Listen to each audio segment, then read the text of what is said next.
Hey, this is Steffen Kummerer and you're watching Agoraphobic News.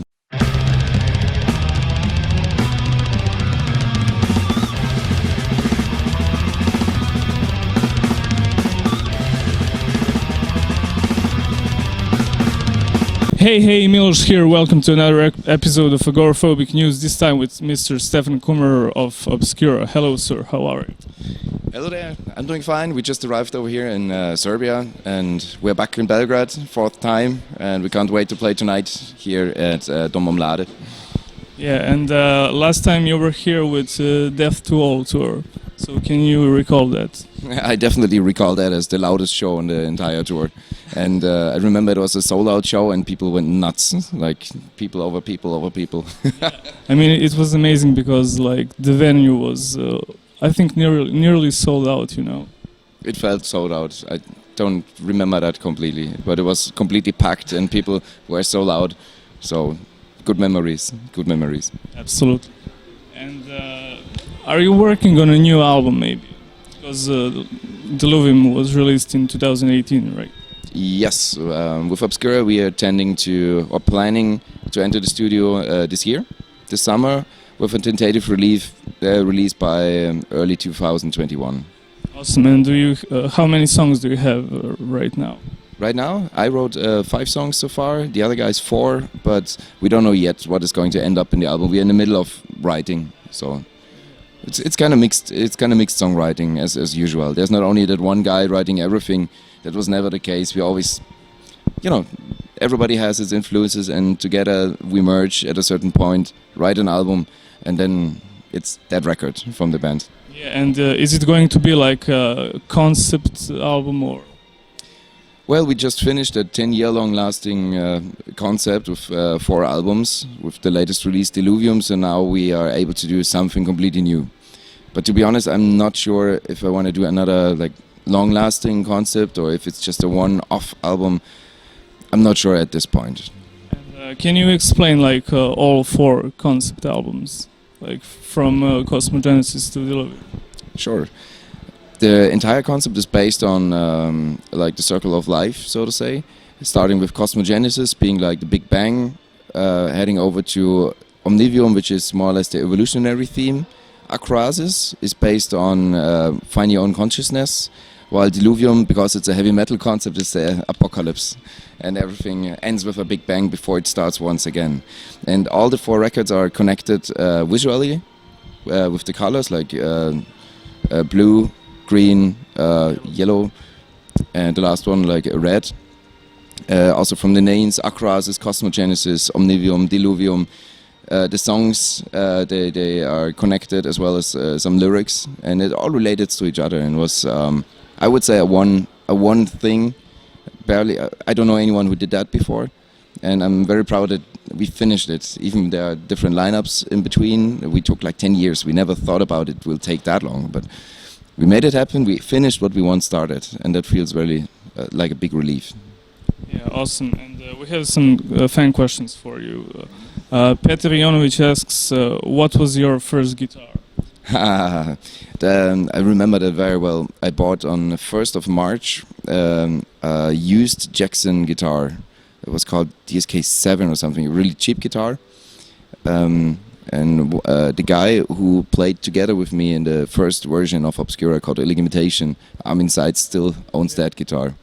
And I put EMGs in it when I was 16 or 17 when I started to play. And well, it's a solid guitar, but I wanted to have something else, like more pointy. Of course. And this guy, Tito Veloso, asks, how did they choose and record the tight sound of Diluvium, and how was the recording calendar? Greetings from Argentina. We work with the same producer since many years. He's called Victor Bullock, or V Santura. He also plays in Triptychon, Celtic Frost, Dark Fortress, and I would consider him as one of my best friends since a decade, actually longer already. And together we grew on working on the Obscura sound. So we had the same idea as in the early 90s, those recordings from the United States. They always had like a certain sound, that Morris sound recordings, like everybody. Scott Burns. Exactly. Everybody knows that sound. And we thought about, we also want to stick to that and grow together with a producer. When he started, one of his first production was our first demo in 2003. And together we started like building up each and everything. And coming back to the question, Diluvium is simply a result out of that. We as musicians, we grew. We went better. Of course, we're better musicians than 15 years before. And he as a producer also gained so much experience with working with many different artists. And that is simply the key. You have people you know exactly what kind of sound you want to have, and the result is simply, well, the emergence of that. Cool. And this guy, Darko Sirevic, asks, what is your favorite song from Gorguts' Obscura album? I think the entire album is a piece of art. It's nothing you listen to every day, and seriously, it's headache music if you're not in the right mood for it. But it's so special. Yeah, I love it. That's like my favorite band, you know. And when I was listening to Gorguts' Obscura album for the first time, I literally had a headache because I mean my brain couldn't process it at the time because, you know, consider Dead and Erosion of Sanity are, you know, kind of Temple Florida sounding death metal, but this is like a way game changer, you know. Definitely. Also, the later records, like From Wisdom to Hate or Colored Sands, and I think I read they also made a long EP. Yeah. Ladies Dust. And I had the chance to tour with Luc Lemay some years ago, also as part of Death to All track, and we talked about all that, and we both came to the conclusion the Obscura record was way ahead of its time. Yeah. Like people were not ready for this, and that may have also been the reason why, or had hindered the band of having a real breakthrough in the death metal scene. Yeah. But they're real originality. So you hear one song or like 20 seconds and you know exactly it's Gorguts. Yeah. And that's more worth than having a big career, in my opinion. Yeah, and why did you choose to name a band after that album? Exactly what I mentioned, because the album itself was so original, you can't get it out of your head. Even if you don't like it, or if you like it, or if it takes a while until you like it, it's original and it's something really special. And on the other hand, the name Obscura was catchy and nobody used it so far. Yeah. So nowadays it's kind of hard for new bands finding a proper name for your bands, because everything is basically done. Yeah. Absolutely, and you know, when I first discovered Obscura, I was like, well, this is not so dissonant as Gorguts, you know. So what is like your musical background? Where do you come from as a musician? Well, as a musician, I started at the age of 9 when I went to a boarding school for musically gifted kids. So I went there, I learned to play piano, I learned to sing solo, I learned to sing in a choir, the basics of music theory, and it was a completely classic background. So we had, this very Catholic,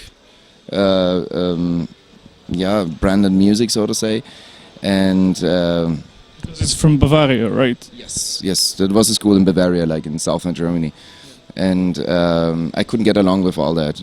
So I left the school a couple of years after, and then I stopped making music for many years. Just at the age of 16, when I bought my first guitar, the Jackson, I started to play music again, and then my musical background shifted completely.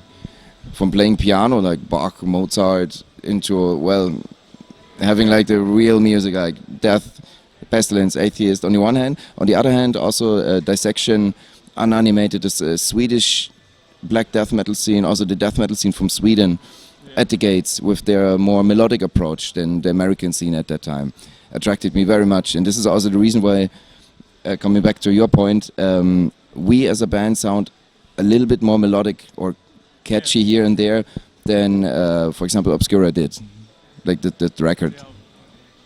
And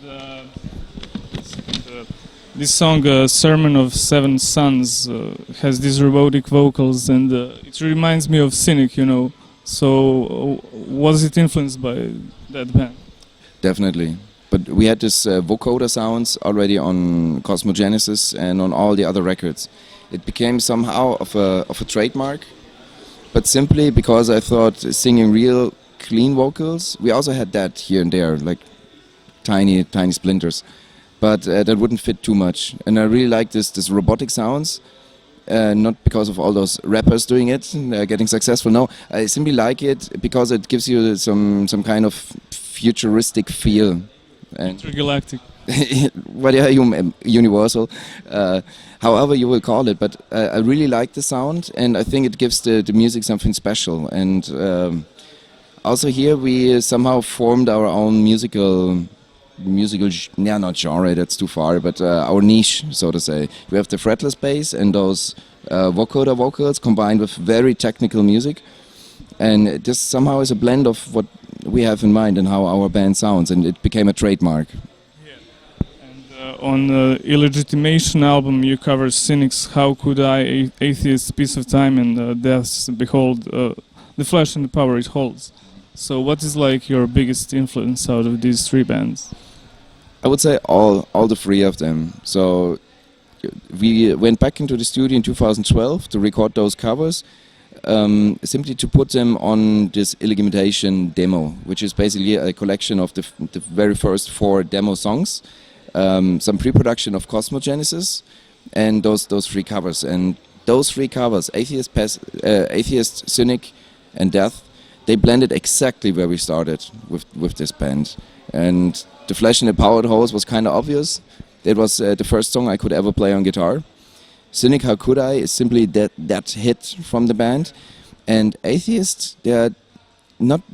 I'm not sure, they're also mentioned all the time, but barely anyone gives really attention to the band these days, which is a shame, because they combined Latin drumming and Latin rhythm parts into death metal, so they also made something really groundbreaking, and all this together merged into what basically made the ground for our band. So that's why I choose those 3 songs. Yeah, I mean, they also incorporated like jazz fusion, you know, because Steve Flynn is like a jazz drummer. Yeah, for example, they just merged so many different styles and brought, had like an outbreak out of the very conservative death metal scene. That also started with Death's Human record, when they had John Reinhardt and Paul Masvidal added to the lineup, and their entire sound, even their classic death metal riffs, so to say, the entire rhythm group of them, also with Steve DiGiorgio and fretless bass, switch the feel. It's like a laid-back drumming that pushes the entire thing, but gives you a complete different feel. And if you listen to the demo recordings of those songs with a different drummer, I guess, I forgot the name. It sounds a little bit more classic, but also a little bit more stiff. And with those guys who brought their jazz background and fusion background into the music, a new world opened up. That's fantastic. That happens when you're open up and you're looking left and right for new influences. Yeah, and we're friends with Sean Reinhardt. Yes, we haven't been very close, like not as close as with Steve DiGiorgio, for example. But we had the opportunity to tour here and there, and also this Death to All tour. And I saw them multiple times with Cynic, and he also was supposed to play on Cosmogenesis as a drummer. And that he left is a big loss, not only for the music scene. So. And in this song, on the origin of Primal Expression, there is like this death tribute thing going on. Yeah, that was on purpose, because the entire song is based on the title track, Akroasis itself. So the whole theme is basically the main riff of the song Akroasis. But I wanted to show the listeners, since that was the idea for the bonus tracks, I simply wanted to show the listeners how much, if you wrap everything down to the skeleton of the song, to this one entire riff, how much death influence is still there. Even if it's a completely shreddy song with odd meters and a lot of complex writing, if you strip it down to the basics, it's still there. Absolutely, and in this song Cosmogenesis, you have Ron Jarzembek, who played the leads. On the song Cosmogenesis, yeah. So how did that happen? We simply reached out to him, and he visited shows from us in, what was that? Austin, Texas, I think, where he lived. So we became, well, just friends over the years. But the idea to ask Ron came from the other guys in the band, so that wasn't my idea, but they had the idea, and I thought, okay, let's bring Ron Josenbeck from Watchtower on the album. And I thought, nah, that will never happen. But somehow that worked out, and he played a fantastic lead that sounds or reminds me more of, well, Brian May from Queen. Yeah, I mean, the Watchtower is like such a legendary band. And are you maybe a fan of Coroner? You know, Swiss thrasher. I really like the band Coroner, but I haven't had the chance to see them live. Neither. No? They do some festival appearances. I remember they played Hellfest and a couple of other shows, but so far I haven't seen them, so that's still on my bucket list. And what are you listening like nowadays? Nowadays, that shifts every now and then. So I'm not only listening to one genre. Bands that are right now in my hot rotation are Lick from Sweden. They sound like a younger version of Dismember, so real brutal music. I listen to Mastodon because of their unbelievable good productions and also songwriting and a weird sense of humor. Mother Low. Yeah, my daughter, for example, loves Ghost, so we listen to a lot of Ghost at home. And I really like Fractal Universe, the band we brought on this tour. Gojira, Meshuggah, there's so much good music out there. Yeah. And, can you name like your top 5 all-time favorite album? Old school albums. I mean, it's up to you to decide. Well, if I would, okay, let's go. Let's do it both. Talking about old records, I would say At the Gates, Slaughter of the Soul, Dissection, The Somber Lane, Death, Human, Cynic, Focus, and number 5 shall be Metallica Black Album. Cool. And for the moment, I would say it's Mastodon, Once More Around the Sun, Ghost, how do you call it, Prelude? Kel, I think. That one, because of the catchy hookiness. Fractal Universe's Rhizomes of Insanity. And what else is out there for the moment? Let's call it like those 3. Cool. And back in the day, you did a guest solo on Disdain's EP. So how did that happen? We played the very first time in Serbia in 2007, and I met one of the guys in Novi Sad when we played a show. And we simply stayed in contact. That's what happened when you're on tour. You meet a lot of people, and of course you're not staying in touch with everyone you meet on the road. But some people, some faces, they became friends. So it happened with the guys in Disdain, and when they later toured Europe on their own, they also slept at my house in Landshut. So, you know, it's like you take something from the scene, you give something to the scene. And I also got equipment from my end, and I simply wanted to support them. And are you in touch with these guys? I just met one of the guys, but the main guitarist, he moved to Canada, I heard, some years ago. Bane. Yeah, exactly. But I think he's also now back in Serbia, but I'm not sure. I haven't heard from him directly in a couple of years, I would say. But the bassist Milos, I met. Where did I met him? In a festival last year or 2 years ago. So, do you have like any last words for the interview? Well, if you're today at the show in Belgrade, have a good time. Try to survive and show us that this will be the loudest show on the tour again. Thank you so much for this interview. Thank you very much. Hey people, I hope you enjoyed this episode of Agoraphobic News. Please like, share and subscribe to our YouTube channel to help us grow. You can also support us on Patreon by becoming one of our patrons. And big shout out to our patron Season of Mist for supporting our work. So stay tuned for another interview and keep it metal.